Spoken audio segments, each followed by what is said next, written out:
At some point, we've all had some experience with workplace conflict. While it is uncomfortable, it is something that needs to be addressed. While you can try to avoid it, which is not a good idea, does not mean that it will go away. Conflict rarely resolves itself, and it usually only gets worse if it is not dealt with. Good leaders won't play favorites. They won't get involved in the drama, and they won't tolerate the bad behavior. Unresolved conflict can result in poor productivity. Good conflict resolution for leaders can result in dedicated employees. Leaders who are not good at conflict will most likely lose those good employees. There are two major causes of conflict. One is communication. Usually, workplace conflict is a result of lack of information, no information, poor information, or misinformation.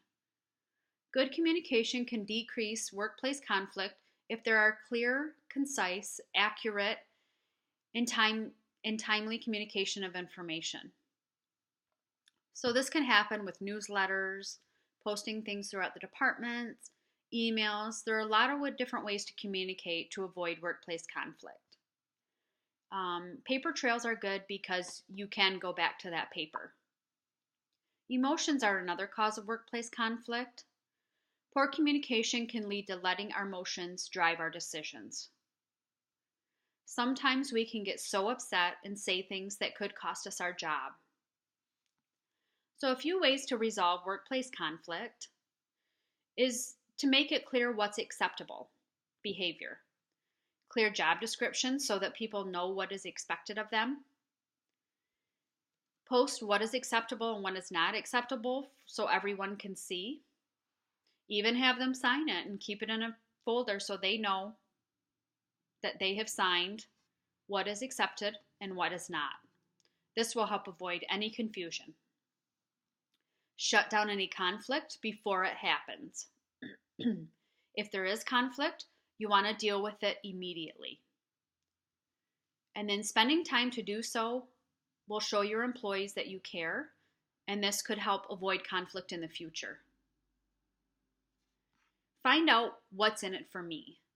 Find out what that person's motivation is. Helping others achieve their objective will help avoid conflict. Some important factors: pick your battles. If it is important enough to cause a conflict, it's probably important enough to that person for you to resolve it. Keep the lines of communication open and close any gaps. And you want to hear both sides of the story. There are always two sides to every story, so you want to make sure you're hearing those and documenting those. Finding the opportunity.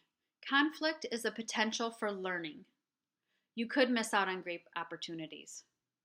Smart leaders look for the positive in conflict of opinions. Discuss all options positively with both parties. There can be resolution found in conflict.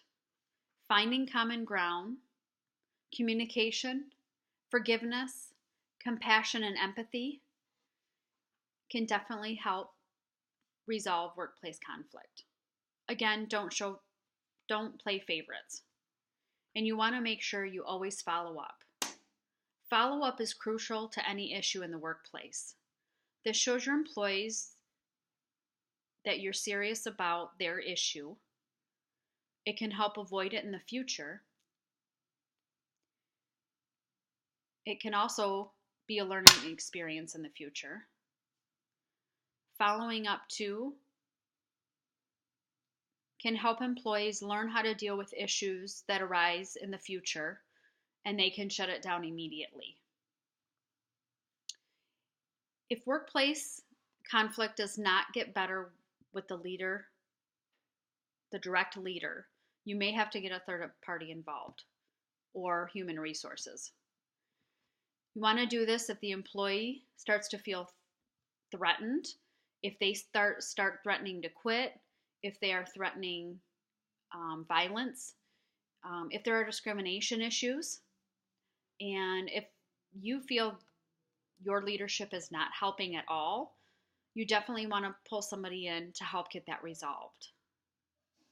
Also, if it gets too personal between the employees or starts affecting their performance, you definitely want to get a third party or human resources involved.